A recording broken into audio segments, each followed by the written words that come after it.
All students are welcome to Veritas classes.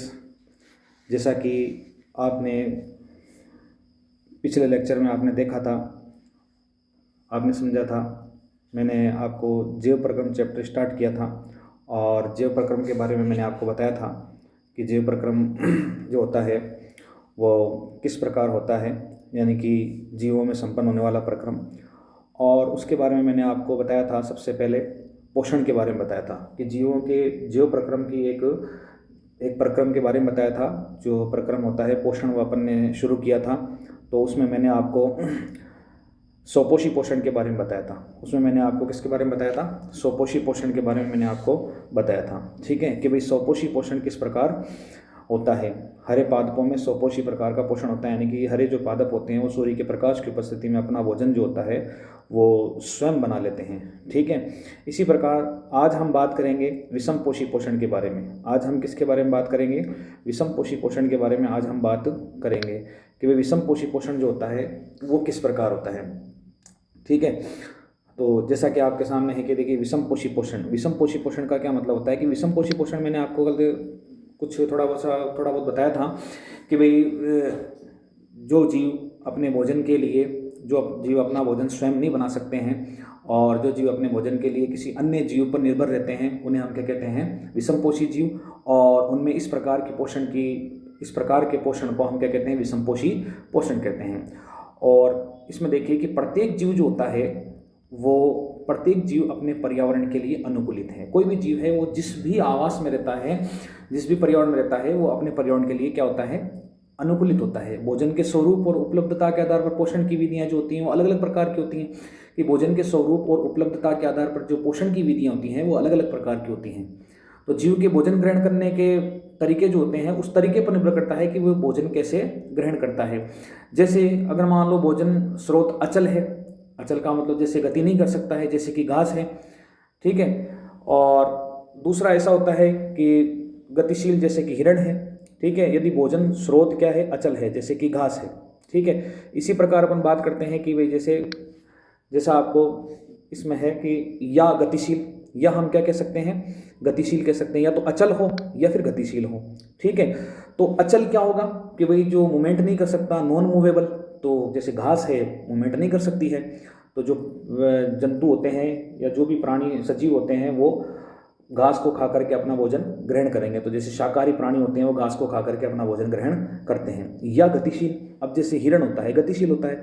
अब हिरण जो है उसका शिकार करते हैं, जैसे शेर है, चीता है, ये सब क्या है? उसका शिकार करते हैं। तो गतिशील को अपना शिकार के रूप में अपने भोजन को ग्रहण करते हैं। तो दोनों प्रकार के भोजन का अधिगम का तरीका अलग अलग है। वो दोनों प्रकार के भोजन का अधिगम का तरीका जो है वो अलग अलग है। और गाय व शेर किस पोषक उपकरण का उपयोग करते हैं? अब ये उपकरण की बात है कि जीवों द्वारा भोजन ग्रहण करने और उसको उपयोग करने की युक्तियां अलग अलग होती हैं। कुछ जीव भोज्य पदार्थों का विघटन शरीर के बाहर ही कर देते हैं। कुछ ऐसे होते हैं जो भोज्य पदार्थों का विघटन शरीर के बाहर ही कर देते हैं। ठीक है, और तब उसका अवशोषण करते हैं, और उसके बाद में उसका क्या करते हैं? वो अवशोषण करते हैं। जैसे इसके अंदर आपके जितने भी कवक हैं, यानी कि फफूंद है, यीस्ट है, मशरूम है, ये सब क्या है? कवक इसके उदाहरण होते हैं। ठीक है, फंजाई जो होते हैं वो सब इसके उदाहरण होते हैं। इसमें अपघटक भी आते हैं। ठीक है, और अन्य जीव क्या करते हैं? संपूर्ण भोज्य पदार्थ का अंतर्ग्रहण करते हैं। वही शरीर के अंदर ग्रहण करते हैं और उनका पाचन शरीर के अंदर होता है। उनका पाचन शरीर के अंदर होता है। तो अपन बात करते हैं भाई किसकी? पाचन की बात करते हैं कि उनका पाचन किसके बाहर होता है? भाई शरीर के अंदर होता है। ठीक है, अंदर ग्रहण करेंगे और अंदर ग्रहण करने के बाद शरीर का पाचन, यानी कि जो भी हम खाना खा रहे हैं उस खाने का जो पाचन होता है वो शरीर के अंदर होता है। अब बात करते हैं अपन जैसे पाचन की। ठीक है, डाइजेशन। भाई पाचन का मतलब क्या होता है कि हम जो भी प्राणी है वो जिस भी स्रोत से अपना भोजन ग्रहण करता है, तो उसका जो भोजन होता है वो अपने भोजन को किस रूप में ग्रहण करता है? जटिल रूप में। किस रूप में ग्रहण करता है? जटिल रूप में ग्रहण करता है। ठीक है, शरीर के अंदर जाकर के वो किस में कन्वर्ट होता है? सरल में, सरल अवयवों में कन्वर्ट होता है वो। ठीक है, जटिल अवयव ग्रहण करता है और सरल अवयवों में वो ग्रहण होता है। जैसे अपन मनुष्य की बात करते हैं कि वह मनुष्य जो है वो खाना जब खाता है तो जटिल फॉर्म में, जैसे मान लो जो भी खाना खाता है उस खाने के अंदर जैसे कार्बोहाइड्रेट है, तो कार्बोहाइड्रेट का जटिल रूप होता है जैसे स्टार्च। ठीक है, जब वो स्टार्च खाएगा तो स्टार्च जब शरीर के अंदर ग्रहण करता है तो उसका जो पाचन तंत्र होता है, ठीक है, वो क्या करेगा, उस खाने को कन्वर्ट करेगा किस में, सरल में। किस में कन्वर्ट करेगा, सरल में कन्वर्ट करेगा। तो सरल रूप उसका क्या हो गया, जैसे अपन बात करें ग्लूकोज, सरल रूप क्या हो गया इसका, ग्लूकोज हो गया। इसी प्रकार बाकी सभी जो जीव हैं वो अपना जब भोजन ग्रहण करते हैं तो भोजन ग्रहण करने के बाद में उसको सरल टुकड़ों में वो अपघटित करते हैं, यानी कि उसको तोड़ने का कार्य करते हैं, ठीक है। जैसे अगले पेज में चलते हैं अपन, जैसे इसी प्रकार इसमें देखिए आप कि अलग अलग जीवों में पोषण ग्रहण करने की विधि जो होती है वो अलग अलग प्रकार से होती है। भोजन को ग्रहण करने का तरीका जो होता है वो अलग अलग प्रकार से होता है। जैसे एक कोशिकीय जीव होते हैं, बहुकोशिकीय जीव होते हैं। एक कोशिकीय का मतलब क्या होता है कि ऐसे जीव जिनका पूरा शरीर जो होता है वो एक ही कोशिका का बना होता है, जिनका पूरा शरीर किसका बना होता है, एक ही कोशिका का बना होता है, और वो पूरे जीवन और वो जो भी अपने भोजन को ग्रहण करते हैं वो उसी एक ही कोशिका के अंदर भोजन को ग्रहण करते हैं, और एक कोशिका द्वारा ही भोजन का क्या करते हैं, वो पाचन करते हैं। जैसा आपके सामने ये डायग्राम में है, आपको डायग्राम को एक्सप्लेन कर देता हूं मैं कि जैसे अपन उदाहरण स्वरूप बात करें कि एक कोशिकीय जीव जैसे अमीबा, एक कोशिकीय जीव जैसे क्या है, अमीबा। अमीबा जो होता है उसकी आकृति जो होती है वो अनियमित होती है, उसकी शरीर की कोई आकृति नहीं होती है, कोई फिक्स शेप नहीं होता है कि भाई हाँ ऐसा ही होता है क्या, वो अनियमित आकार का होता है। जैसे अपन बात करें कि अमीबा अब एक कोशिकीय है, पूरा एक ही कोशिका है, केंद्रक है इसके अंदर, ठीक है। और जब अमीबा के शरीर के पास में कोई खाद्य कण आता है, जब अमीबा के शरीर के पास में कोई खाद्य कण, जैसे ये खाद्य कण है, जब अमीबा के शरीर के पास में कोई खाद्य कण आता है तो अमीबा जो होता है वो उस अपने शरीर से क्या निकाल लेता है, कूटपाद निकाल लेता है। अपने शरीर से क्या निकाल लेता है, वे अपने शरीर से वो कूटपाद निकाल लेता है, ठीक है, कूटपाद निकाल लेता है, ठीक है।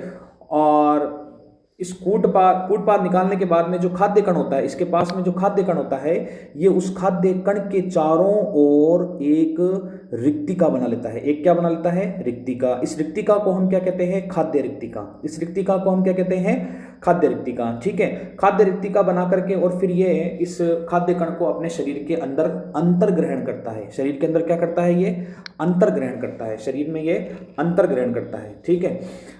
ये अंतर्ग्रहण कर लिया, ठीक है। अब यहाँ देखिए आप, अंतर्ग्रहण करने के बाद में ये क्या करता है, अंतर्ग्रहण करने के बाद में इस जो भी खाद्य कण इसने शरीर के अंदर अंतर्ग्रहण किया है उसको ये विभिन्न प्रकार की रासायनिक अभिक्रियाओं के द्वारा उसका क्या करता है, ये पाचन करता है और उसको सरल टुकड़ों में तोड़ता है, उसको सरल टुकड़ों में तोड़ता है, ठीक है। जैसे एग्जाम्पल स्वरूप हम बात करते हैं कि भाई देखो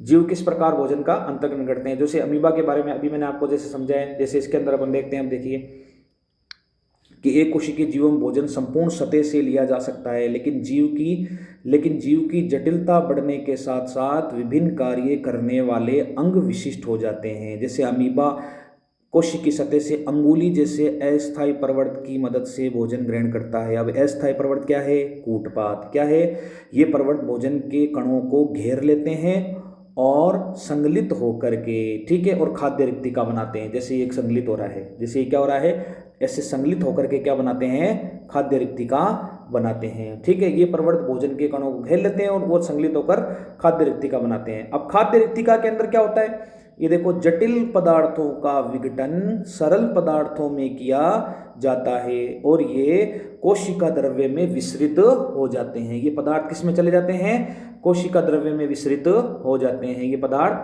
कोशिका द्रव्य में विसरित हो जाते हैं, ठीक है। और बचा हुआ जो अपच पदार्थ होता है, वो अपच पदार्थ जो होता है, ठीक है, कोशिका की सतह की ओर गति करता है। कहाँ गति करता है, ये कोशिका की जो सतह दिख रही है आपको, ये सतह जो होती है इस कोशिका की सतह की ओर गति करता है, जिसको शरीर से बाहर निकाल दिया जाता है, निष्कासित कर दिया जाता है, ठीक है। पैरामीशियम भी एक कोशिकीय जीव होता है, ठीक है। इसकी कोशिका का एक निश्चित आकार होता है। इसमें तो निश्चित आकार होता है, लेकिन अमीबा में कोई निश्चित आकार नहीं होता और भोजन एक विशिष्ट स्थान से ही ग्रहण किया जाता है। जैसे मनुष्य में भोजन एक विशिष्ट स्थान से ही ग्रहण किया जाता है, ऐसे इसमें पैरामीशियम में भी भोजन जो होता है वो किसी एक विशिष्ट स्थल द्वारा ही ग्रहण किया जाता है, ठीक है। इसमें भोजन इस स्थान तक पक्षमाप की गति द्वारा पहुंचता है।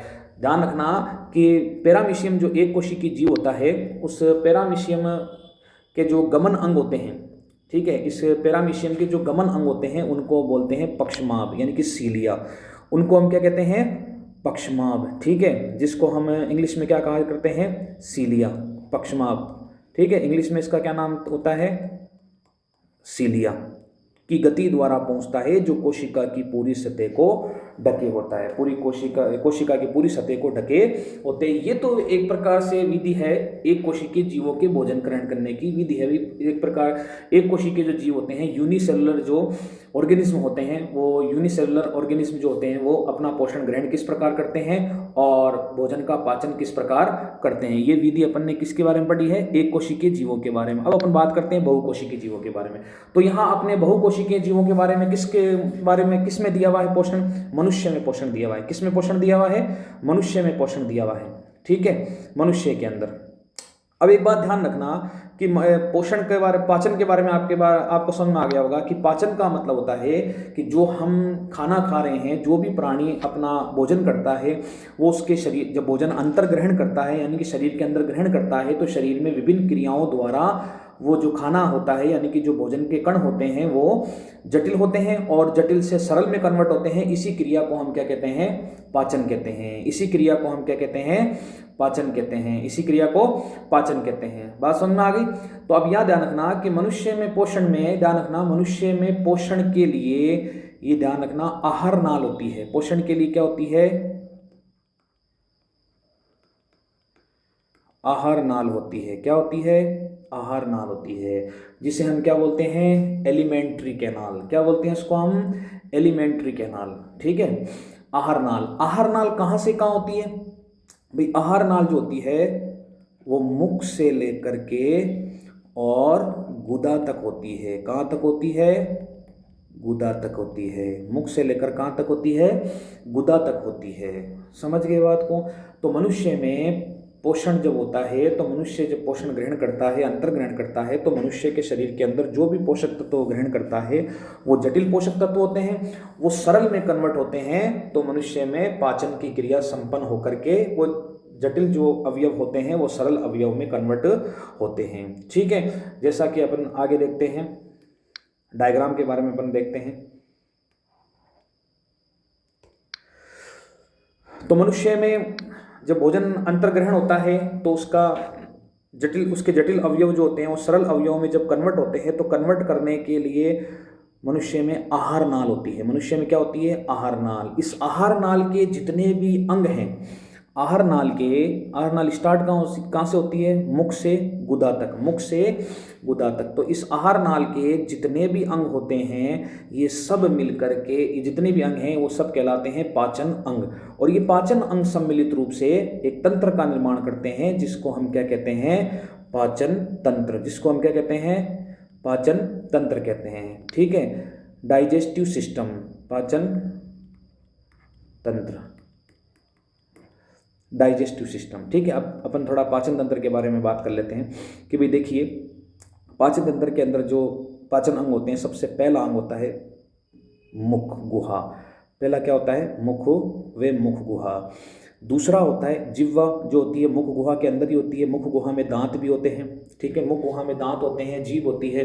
तो मनुष्य की बात करते हैं तो मनुष्य में 4 प्रकार के दांत होते हैं। मनुष्य में कितने प्रकार के दांत होते हैं, 4 प्रकार के दांत होते हैं। मनुष्य की जो दंत व्यवस्था होती है वो द्विबार दंती दंत व्यवस्था होती है, ठीक है। कि मनुष्य में जीवन में 2 बार दांत आते हैं, द्विबार दंती। कौन सी होती है, द्विबार दंती व्यवस्था होती है, ठीक है। द्विबार दंती व्यवस्था होती है। तो इसमें द्विबार दंती का मतलब क्या होता है, मनुष्य में 2 बार दांत आते हैं। पहली बार जो आते हैं वो होते हैं अस्थाई, जिनको हम क्या कहते हैं, दूध के दांत। और दूसरे होते हैं स्थायी दांत। पहले तो क्या होते हैं, अस्थायी दांत, और दूसरे होते हैं स्थायी दांत। समझ में आ गई बात। तो मनुष्य में द्विबार दंती व्यवस्था होती है, यानी कि जीवन काल में 2 बार दांत आते हैं। पहली बार अस्थायी आते हैं और दूसरी बार में स्थायी आते हैं। समझ गए बात को, ठीक है। इसी प्रकार 4 प्रकार के दांत, जब स्थायी दांत आते हैं तो वो 4 प्रकार के होते हैं। नंबर 1 कौन सा होता है, जिसको हम बोलते हैं कृंतक। दूसरा रदनक, तीसरा अग्रचैवर्णक और चौथा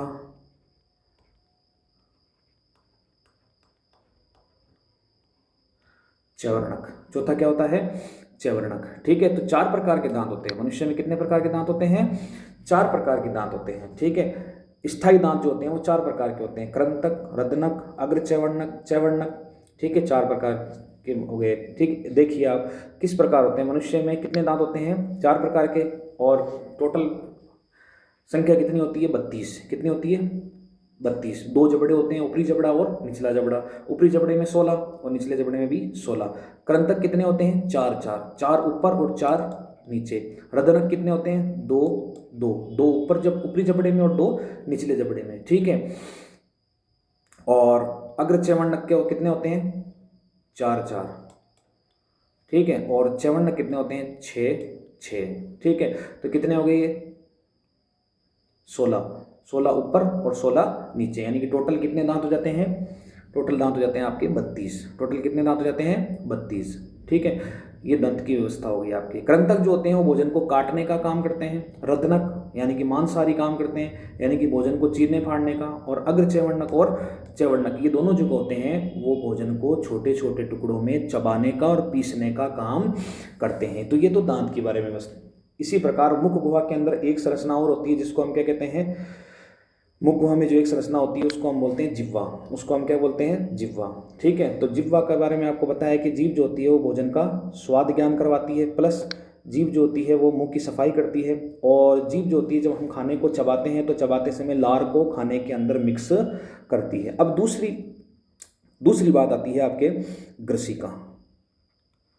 दूसरा क्या आता है? ग्रसिका। ठीक है, ग्रसिका का मतलब, ग्रसिका जो होती है वो आमाशय यानी कि भोजन को आमाशय तक ले जाने वाला मार्ग है। भोजन को मुख गुहा से आमाशय तक ले जाने वाली जो नली है वो क्या कहलाती है? ग्रसिका। पेशीय नली होती है। कैसी नली होती है? पेशीय। फिर बात करते हैं अपन तीसरी। तो तीसरा क्या होता है? आमाशय। तीसरा क्या होता है?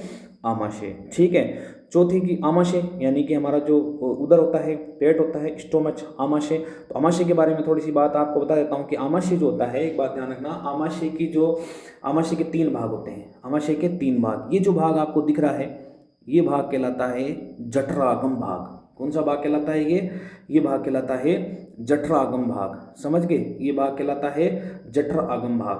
क्लियर है? और ये भाग कहलाता है जठरागम। जठरागम। और ये जो भाग है, जहां ये भाग इस छोटी आंत से जुड़ रहा है, इस भाग को कहते हैं जठर निर्गम।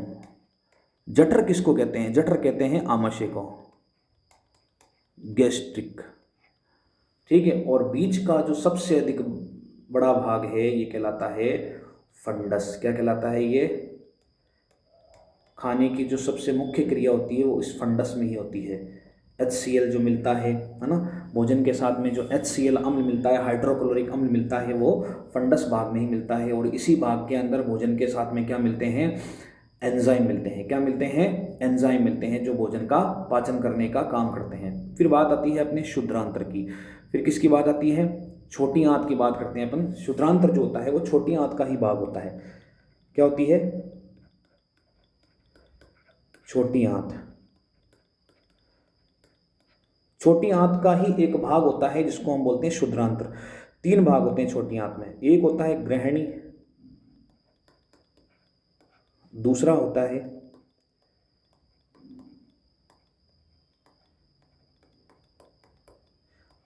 अग्र शुद्रांत्र, तीसरा होता है शुद्रांत्र। ठीक है, तो 3 भाग हो जाते हैं, ग्रहणी, अग्र शुद्रांत्र और शुद्रांत्र। ये 3 भाग किसके हैं? छोटी आंत के। किसके हैं? छोटी आंत के भाग होते हैं। ठीक है, इसी प्रकार छोटी आंत जो होती है, छोटी आंत में छोटी आंत का जो ग्रहणी पार्ट होता है, ये ग्रहणी पार्ट एक ऐसा पार्ट है जिसमें भोजन का सबसे अधिक पाचन होता है। जिसमें भोजन का सबसे अधिक पाचन होता है। और यही एक ऐसा भाग होता है जिस भाग के अंदर, यही एक ऐसा भाग होता है जिस भाग के अंदर क्या होता है? अग्नाशय ग्रंथि जो है वो भी इसमें आके खुलती है, और जो पित्ताशय है, पित्ताशय से पित्त वाहिनी वो भी इसमें आकर के खुलती है। ठीक है, जैसे इस प्रकार होता है भाई, ये तो आमाशय हो गया।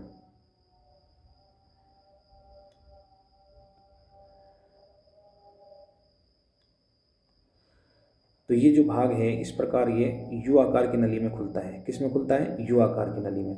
ये यू आकार की नली क्या कहलाती है? ग्रहणी। क्या कहलाती है? ग्रहणी। यहाँ से इसमें पित्त वाहिनी आके खुलती है। क्या खुलती है? यहाँ लीवर से क्या आके खुलती है? पित्त वाहिनी, जो पित्ताशय से आती है। और यहीं पे आके क्या खुलती है? अग्नाशय से अग्नाशय वाहिनी आकर के खुलती है। अग्नाशय से अग्नाशय वाहिनी भी यहीं आकर के खुलती है। समझ गए बात को? ठीक है, पित्ताशय से पित्त वाहिनी भी यहीं आके खुलती है और अग्नाशय से अग्नाशय वाहिनी भी यहीं पर आकर के खुलती है। ठीक है, और अग्नाशय रस में उपस्थित जो एंजाइम होते हैं वो भोजन का पाचन करते हैं। इस प्रकार इस लिहाज से जो ग्रहणी है वो इम्पोर्टेंट, पाचन के लिए सबसे इम्पोर्टेंट अंग माना जाता है। अब बात करते हैं अपन इसका कुछ जो पाचन बचता है वो कहाँ होता है? अग्र शुद्रांत्र में। ठीक है, फिर शुद्रांत्र जो होता है, शुद्रांत्र के अंदर भोजन का अवशोषण होता है। शुद्रांत्र के अंदर क्या होता है? भोजन का अवशोषण। जो भी खाना खाया है वो खाना जो सरल टुकड़ों में टूटता है वो सरल टुकड़ों में टूट करके और उसका रक्त में जो अवशोषण होता है वो शुद्रांत्र की दीवारों से इसका अवशोषण होता है। ठीक है, आगे चलते हैं। देखिए अब अगला पार्ट कौन सा आ जाता है? अगला पार्ट आ जाता है आपके इसके बड़ी आंत। अगला पार्ट क्या जाता है? बड़ी आंत। छोटी आंत जो पूरी है वो कहाँ है? देखो ये ग्रहण, तो ये यू आकार की नली है, इसका जो पूरा भाग है ये क्या कहलाता है? छोटी आंत। क्या कहलाता है? छोटी आंत। हालांकि छोटी आंत लंबाई में ज़्यादा होती है, बड़ी आंत से थोड़ी लंबी होती है। इसको छोटी इसलिए कहते हैं क्योंकि इसका व्यास छोटा होता है, और बड़ी आंत को बड़ा इसलिए कहते हैं क्योंकि बड़ी आंत का जो व्यास होता है वो बड़ा होता है। अब बात आती है बड़ी आंत की, तो बड़ी आंत के अंदर भी 3 पार्ट होते हैं। बड़ी आंत में 3 पार्ट होते हैं। एक तो होता है अंधनाल, एक होता है बृहदांत्र और एक होता है मलाशय।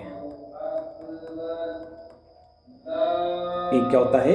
मलाशय। ठीक है, तो ये बड़ी आंत के बारे में बात है। ये किसके बारे में बात है? बड़ी आंत के बारे में। बड़ी आंत को बड़ी आंत इसलिए कहते हैं क्योंकि इसका जो व्यास होता है वो छोटी आंत की तुलना में थोड़ा सा बड़ा होता है। ठीक है, बड़ी आंत जो होती है, बड़ी आंत में इतना ज़्यादा को कार्य नहीं होता है, सिर्फ केवल इसमें जल और कुछ खनिज लवणों का और कुछ विटामिनों का अवशोषण होता है। ठीक है, आगे देखिए अब क्या आता है। ये तो आपके पाचन तंत्र के बारे में है कि भाई पाचन तंत्र हमारा किस प्रकार होता है शरीर के अंदर। पाचन तंत्र के अंदर जो पाचन अंग होते हैं उनका क्या क्या काम होता है। ठीक है, जैसे आमाशय की बात करें तो आमाशय की दीवारों से जठरस, आमाशय की दीवारों में जठर ग्रंथियां होती हैं जिनसे जठरस स्त्रावित होता है, और जठरस में एंजाइम और HCl अम्ल होते हैं। एंजाइम और HCl अम्ल होते हैं। ठीक है, इसी प्रकार अपन आगे की प्रोसेस में चलते हैं। तो अपन बात करते हैं कि भाई भोजन की कार्य की, किसकी बात करते हैं अपन?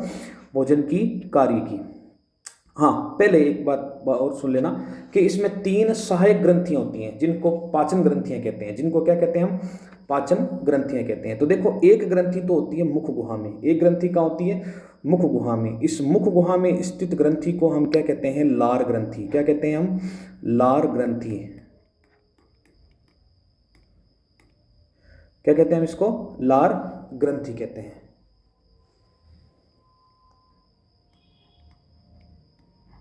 लार ग्रंथि। ठीक है, और ये जो दिख रही है आपको ये भी ग्रंथि है, इसको बोलेंगे यकृत। और यहाँ जो ये आपको दिख रही है ये क्या कहलाती है? अग्नाशय। क्या कहलाती है? अग्नाशय। ये तीनों ग्रंथियां जो होती हैं वो सहायक ग्रंथियां कहलाती हैं और भोजन को पचाने में यानी कि भोजन का पाचन करने में मुख्य भूमिकाएं निभाती हैं। इन्हीं ग्रंथियों से निकलने वाले जो एंजाइम होते हैं वो भोजन को सरल टुकड़ों में तोड़ने का कार्य करते हैं। ठीक है, इसी प्रकार आगे चलते हैं अपन। तो अब अपन क्रिया के बारे में पढ़ेंगे कि पाचन की क्रिया कैसे होती है। ठीक है, पाचन की क्रिया के लिए क्या होता है कि अलग अलग भाग में, जैसे मुख गुहा के बाद में आपके आमाशय में, आमाशय के बाद में छोटी आंत में, बड़ी आंत में, तो इन्हीं सभी अंगों के अंदर पाचन की क्रिया किस प्रकार होती है। तो पाचन की क्रिया में 3 ग्रंथियां अपना रोल निभाती हैं। जैसे लार ग्रंथि है, भोजन में लार को मिक्स करेगी। यकृत के अंदर जो पित्ताशय होता है, पित्ताशय में पित्त रस रहता है, बाइल जूस रहता है। ठीक है, पित्ताशय घेरा देखो, पित्ताशय है ना, ये पित्ताशय में क्या रहता है? बाइल जूस रहता है। इस बाइल जूस के अंदर पित्त वर्णक और पित्त लवण बनते हैं। तो पित्त लवण जो होता है वो या ग्रहणी में आकर के जो वसा होती है उस वसा का पायसीकरण करता है। ठीक है, तो ये थी आपके पाचन तंत्र के बारे में बात। आगे अगली क्लास के अंदर अपन नेक्स्ट क्लास जब अपन लेंगे तो नेक्स्ट क्लास के अंदर अपन बात करेंगे पाचन की कार्यकी के बारे में। इतना आप यहाँ तक आप याद कीजिए, वापस रिवाइज कीजिए। Thank you.